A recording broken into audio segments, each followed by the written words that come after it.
আপনার পিছনে পুলিশ ছুটছে গুলি নিয়ে, আপনি অপরাধ করেছেন, ছুটছেন, সেও পুলিশও ছুটছে, কিন্তু একবার পুলিশের সামনে দুটো বাহু তুলে দাঁড়িয়ে যান, পুলিশের বাবারও ক্ষমতা নেই আপনার অঙ্গে গুলি ফোটাবে।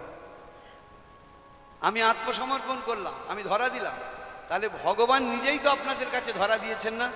গৌর, আমার গৌর হয়ে নিতাই হয়ে ভগবান ধরা দিয়েছেন, আপনি কেন ধরা দেবেন না? তিনি অনেক উপরে থেকে নিচে নেমে এসেছেন শুধু আমাদেরকে কৃপা করে দেওয়ার জন্য। যেখানটা লক্ষ্মী দেবী সদা সর্বদা চরণ সেবা করছে, যেখানে লক্ষ্মী দেবী অমৃত ভোগ মুখে তুলে দিচ্ছে, যেখানে মণিমাণিক্য খচিত রত্ন সিংহাসনে বসিয়ে রেখেছে, এত সুখ স্বাচ্ছন্দ্য পরিত্যাগ করে যিনি ধরণীর বুকে কষ্ট পেতে এসছেন, যন্ত্রণা পেতে এসছেন শুধু আমাদের জন্য। অবশ্যই। আর এই উলুধ্বনি, শঙ্খধ্বনি, হরিধ্বনিতে কাজটা কি জানেন? আপনারা লক্ষ্য করে থাকবেন, এর সঙ্গে বিজ্ঞানের যোগ আছে। সকালবেলা আমরা সাধারণত সকালবেলা মন্দিরে শঙ্খ ঘণ্টা বাজাই, কাঁসা বাজাই, আর সন্ধেবেলা বাজাই, তাই না? এইগুলো লক্ষ্য করবেন, বিশেষ করে নবদ্বীপ টবদ্বীপ যাবেন, দেখবেন সকালের আরতিটা খুব সুন্দর হয়, আর সন্ধ্যের আরতিটা খুব সুন্দর হয়। শাঁখ ঘণ্টা কাঁসাকাছি ঢাক বাজিয়ে আরতিটা হয়। কেন জানেন? এই যে পৃথিবী যত আলোটা, যখন সূর্যের আলোটা পড়লো না, পৃথিবী পৃষ্ঠই প্রথমে বেশি গরম হয়। যত গরম এখান থেকে 100 ফুট দূরে যান, উপরে উঠে যান, দেখবেন অত গরম নেই, পৃথিবী পৃষ্ঠের কাছে গরম বেশি। তাই এমন কিছু জীবাণু সবসময় বাতাসের মধ্যে বিচরণ করে, যেগুলো আমাদের প্রত্যেকটা মুহূর্ত ক্ষতি করে। তাই এই জীবাণুরা, এরা গরম সহ্য করতে পারে না, আর ওই শঙ্খ ঘণ্টার আওয়াজটা সহ্য করতে পারে না। তাই পৃথিবী পৃষ্ঠ যখন গরম হয়ে যায়, ওরা আস্তে আস্তে উপরে উঠে যায়, কিন্তু উপরে তুলনামূলক ঠান্ডা। আবার যখন সন্ধে হয়ে যায়, সূর্য আস্তে আস্তে ডুবে যায়, সন্ধে হয়ে যায়, ওরা তখন নিচে নেমে আসে, খাবার গ্রহণ করতে নেমে আসে। আর এই কারণে সন্ধ্যের সময় নেমে আসে বলে মায়েরা যখন উলুধ্বনি, শঙ্খধ্বনি, ঘণ্টাধ্বনি করেন, ওরা এই আওয়াজটা সহ্য করতে পারে না, ওই শঙ্খের ধ্বনি, কাঁসার ধ্বনিতে একদম পুরো বিনাশ হয়ে যায়। এই কারণে সকালে ওরা থাকে ঠান্ডার সময়,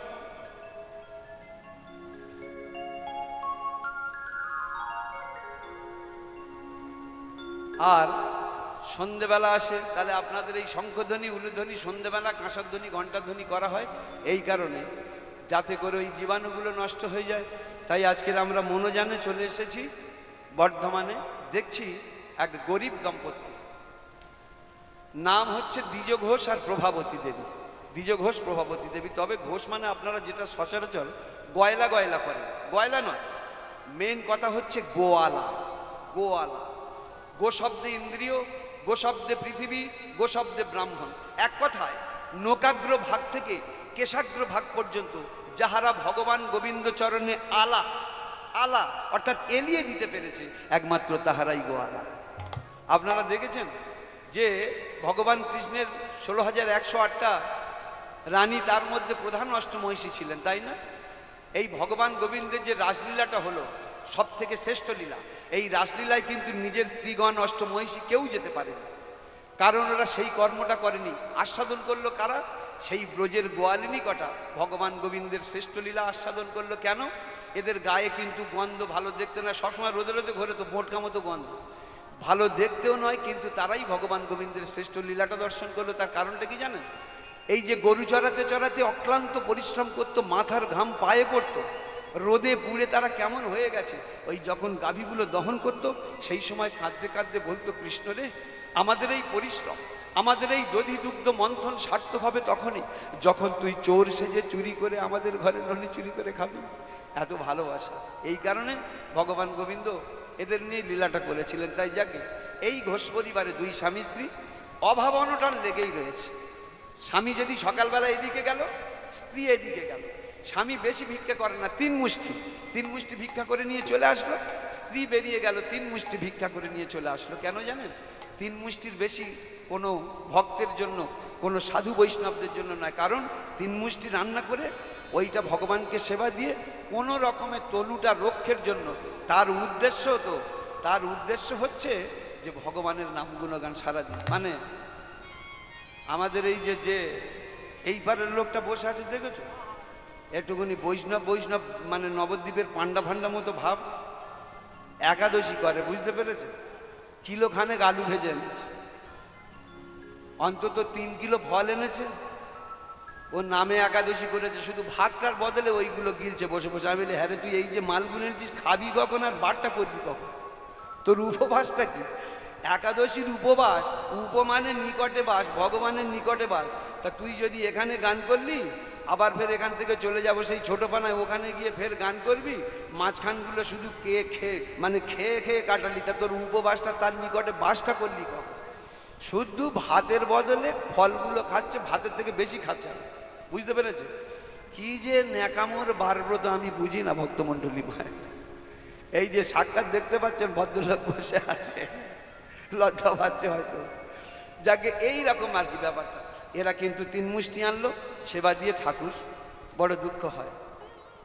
আমার জন্য না, তোমার জন্য। কি জানো, যখন 2 স্বামী স্ত্রী মারা যাব, সেই সময় আমরা মারা গেলে আমাদের বংশ শেষ, তোমার রাঙাচরণটা সেবা করবে কে?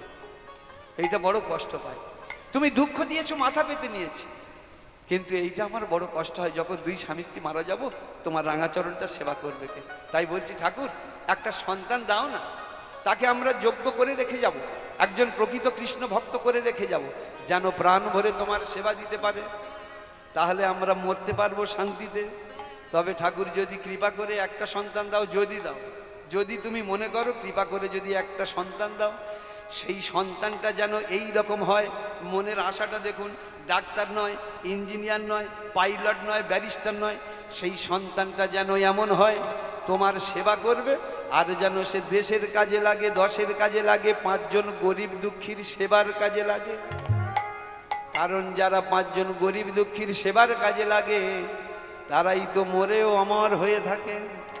সেই মানুষই আসল মানুষ, যার জীবন পরের তরে, রাজার মুকুট ছেড়ে হাসি মুখে, সে তো কাঁটার মুকুট পরে।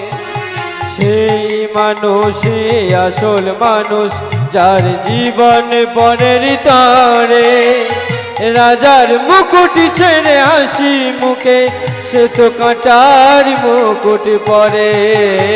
সেই মানুষই আসল মানুষ, যার জীবন পরের তরে, রাজার মুকুট ছেড়ে হাসি মুখে, সে তো কাঁটার মুকুট পরে।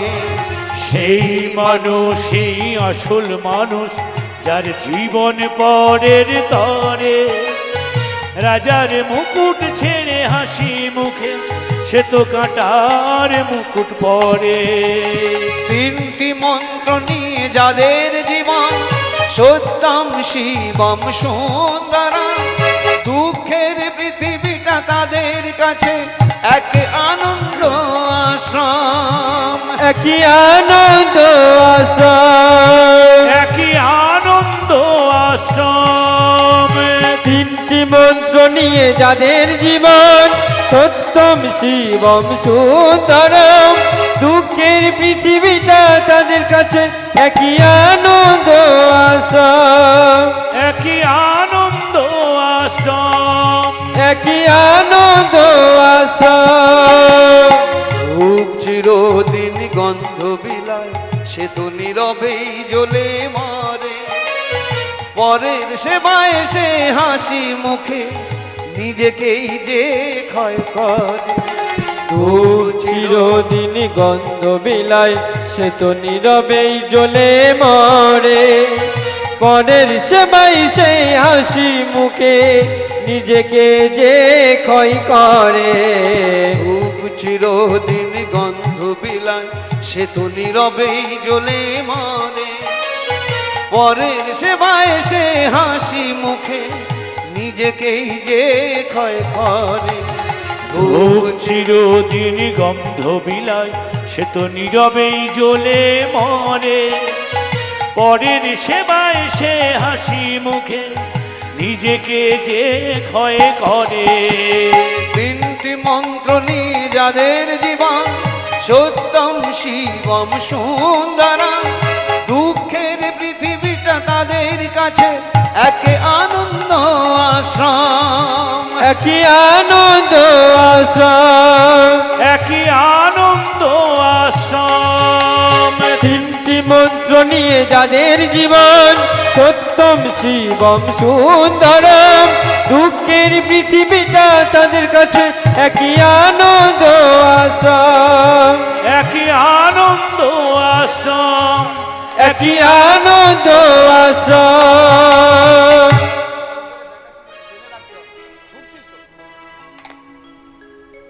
ভক্তমণ্ডলী মায়েরা, তবে আমাদের স্বপ্ন অনেক, স্বপ্ন কিন্তু সবার পূরণ হয় না। তবে আমরা যেটা ঘুমিয়ে দেখি আপনারা ভাবেন স্বপ্ন, কিন্তু না। বিশিষ্ট গুণীজনেরা কি বলছে দেখুন, ওই যে ডক্টর এপিজে আব্দুল কালাম, যিনি রাষ্ট্রপতি ছিলেন এবং বড় বিজ্ঞানী, ইনি বলছেন স্বপ্ন যেটা ঘুমিয়ে দেখছো এটা তোমার স্বপ্ন না, যেটা তোমাকে ঘুমোতে দিচ্ছে না সেটাই তোমার স্বপ্ন। কি সুন্দর গুণী মানুষদের কথা দেখুন, বলে যেটা তুমি ঘুমিয়ে ঘুমিয়ে দেখছো এটা তোমার স্বপ্ন না, যেটা তোমাকে দিনের পর দিন ঘুমাতে দিচ্ছে না। মানে কীরকম একটু বুঝিয়ে বললে সুবিধা হবে আপনাদের। ধরুন আমাকে লেখাপড়া শিখতে হবে, আমাকে চাকরিটা পেতে হবে, নাহলে আমার গরিব বাবা মার মুখে দুটো অন্ন তুলে দিতে পারবো না। তার জন্য দিনের পর দিন রাতের পর রাত চোখের তারা খসিয়ে পড়াশোনা, আমাকে ডাক্তারটা হতে হবে, নাহলে মানুষকে সমাজ সেবা করতে পারবো না। এই যে দিনের পর দিন তার জন্য চোখের তারা খসিয়ে পড়া, যেদিন আপনি প্রকৃত স্কুল মাস্টারটা হলেন, চাকরিটা পেলেন, অথবা যেদিন ডাক্তারটা হলেন অক্লান্ত পরিশ্রম করে, সেদিন আপনার প্রকৃত স্বপ্ন পূরণ হলো। তাই বলছে যেটা ঘুমিয়ে দেখছো এটা তোমার স্বপ্ন না, যেটা তোমাকে ঘুমাতে দিচ্ছে না সেটাই তোমার স্বপ্ন। সবার সব স্বপ্ন পূরণ হয় না। একটা ক্লাসের মধ্যে 100 ছেলে পড়ে, সবাই তো চায় ফার্স্ট হই। ফার্স্ট হয় কিন্তু একটা ছেলে, কোন ছেলেটা? যার পড়া জ্ঞান, পড়া ধ্যান, পড়া চিন্তামণি, পড়া ছাড়া সেই ছেলেটা মণিহারা ফণি। আবার দেখবেন যে ছেলে যত ভালো পড়াশোনা করে, ভালো মাস্টাররা কিন্তু তাকেই শাসন করে। খেলতে দেখলে সেই ভালো ছেলে না, মাস্টারমশাই জ্বলে যায়, গার্জেন কি জ্বলবে? এদিকে মাস্টারমশাই অন্যায় করেছি, অন্যায় তো করেছিস, মাস্টারমশাই বলুন আমি শুধরে নেব। তুই খেলছিস কেন? মাস্টারমশাই সারাটা দিন পড়েছি আর মাথায় নিতে পারছি না, একটুখানি খেলা করে মাথাটা ঠিক করে নিয়ে আবার আমি পড়বো। মাস্টারমশাই যখন এই কথা বলেছে না, এমন সুন্দর মিষ্টি মিষ্টি কথা বলছে, এমন সুন্দর নরম চিড়ে ভিজানো কথা বলছে। কোন এমন পাষাণ আছে আমার গ্রামে দেখান দেন দেখি, যে বাচ্চারা এমন সুন্দর সবাইকে সম্মান দিয়ে কথা বলে, সবাইয়ের কথা শোনে, কারুর উপরে উচ্চবাচ্য চোখ দেখায় না, কারুর উপরে উচ্চ ভাষা দেখায় না, সেই মানুষকে সবাই যে কোনো পাষাণ হলেও বুকে জড়িয়ে নেবে। মাস্টারমশাই জড়িয়ে ধরেছে, খোকা একটা কথা বলি শোন, পড়াশোনার সময় নির্দিষ্ট বয়সের মধ্যে গুছিয়ে নিতে হয়, কিন্তু খেলবার সময়, আড্ডা মারবার সময় সারাটা জীবন পড়ে থাকবে। কত খেলবি, কত আড্ডা মারবি, একটা চাকরিটা পেয়ে নে না। এখন থেকে 25টা বছর বয়স পর্যন্ত একটুখানি পড়াশোনা করার পরে চাকরিটা পেয়ে গেলি, এইবারে তোর সামনে সারা জীবন আড্ডা মারবার পড়ে থাকবে। তোকে শাসন করি কেন জানিস? ওরে তুই যে আমার গুণবান এক পুত্র, সেই তো আনন্দিত, কোটি মূর্খ পুত্র কার্য না হয় কিঞ্চিত, এক চন্দ্র জগতের অন্ধকার হরে, আর লক্ষ লক্ষ তারা সে থাকি করিতে পারে। দেখেছিস আকাশে কোটি কোটি তারা, কিন্তু একটা চাঁদের উদয় যদি হয়, কোটি কোটি তারার আলো যেমন ম্লান হয়ে যায়। গুণবান একটা ছেলে, 10-12টা দরকার নেই। নামে আমার 10-12টা ছেলে ফুটবল খেলার টিম, একটাও ভাত দেয় না, এই টিম কেউ চায় নাকি? কিন্তু একটা গুণবান ছেলে হোক, তার জন্য তার বাবা মা, তার বংশ, তার জাতি, এমনকি দেশের মুখ পর্যন্ত উজ্জ্বল হয়ে যায়। খোকা এই কারণে তোকে শাসন করি জানিস খোকা, বুঝতে পেরেছিস? এই কারণে তোকে শাসন করিস।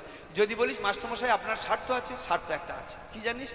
যেদিন তুই চাকরি পাবি, বুট শার্ট পরে যাবি, সেদিন শুধু একটাই স্বার্থ, তোর কাছে 20টা টাকা চাইবো না, সেদিন তোর কাছে 2 কিলো চাল চাইবো না। কারণ এই গরিব মাস্টারটা চিরজীবন গরিব হয়ে থাকবে।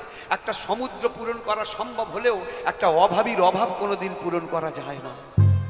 তবে স্বার্থটা আমার কি জানিস? যখন অফিসে যাবি, গটগট করে বুট শার্ট পরে যাবি, প্রত্যেকটা মানুষকে ডেকে বলবে, এই যে ও গোবিন্দর বাপ, ওই দেখছো ছেলেটা যাচ্ছে, এই যে ও নেপালের বাপ, দেখছো ছেলেটা যাচ্ছে, হ্যাঁ হ্যাঁ এই দেখো, আমি প্রাইমারি স্কুলের মাস্টার হতে পারি, কিন্তু আমার ছাত্র যাচ্ছে। আমি প্রাইমারি স্কুলের মাস্টার হলে আমার ছাত্র কিন্তু ইঞ্জিনিয়ার হয়েছে। সেদিনে গর্বে আমার বুক ফেটে যাবে। আজও আমরা গর্ব করি না? সেই ছোট্ট ছেলেটার জন্য, 18 বছরের বয়সের ছেলেটার জন্য গর্ব করি না? নাম কি জানেন তো? ক্ষুদিরাম বসু। গর্ব করি না? আমরা সেই বাঘাযতীনের জন্য গর্ব করি না? আমরা সেই বিনয় বাদল দীনেশের জন্য গর্ব করি না, যাদের ইংরেজরা একটা সুস্থ জীবন্ত মানুষকে বসিয়ে রেখে কামড়ি দিয়ে দাঁত খুলে নিচ্ছিল, যারা ভারতবর্ষের জন্য জীবন দিয়েছে? তাদের জন্য তো ভারত জগৎ সবাই শ্রেষ্ঠ আসন নিয়েছে। হ্যাঁ, আজকের এরা যদি না থাকতো আমরা স্বাধীন ভারতবর্ষে বাস করতে পারতাম না। এখনো আরো 500 বছর আমাদের এইভাবে পরাধীনতার শৃঙ্খলে বেঁধে থাকতে হয়। তাই আমরা ধন্য, সেই ভারতবর্ষে জন্মেছি যেখানে বারবার বড় বড় বীরেদের জন্ম হয়েছে, যেখানে বারবার মনি ঋষিদের জন্ম হয়েছে, যেখানে বারবার ভগবান আনাগোনা করেছে। তাই তো ভারতবর্ষ হয়ে উঠেছে প্রেমের তীর্থ, তাই তো